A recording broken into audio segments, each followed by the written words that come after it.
Are you still using VLOOKUP to combine data from two different tables? There is a much better way built right into Excel, and it takes just a few clicks with zero. Most people waste valuable time writing complex VLOOKUP or index match formulas just to combine two related tables, and when the data changes, start by clicking anywhere inside your first table, in this case our orders table with order ID and customer ID.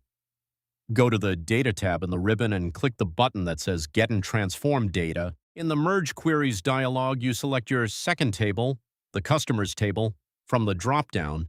Then click the matching column in both tables to tell Power Query how they relate. After expanding the Merge column by clicking the Expand icon and selecting the fields you want, you get a perfectly combined table with data from both sources in seconds. You just learned how to merge two tables in Excel using Power Query.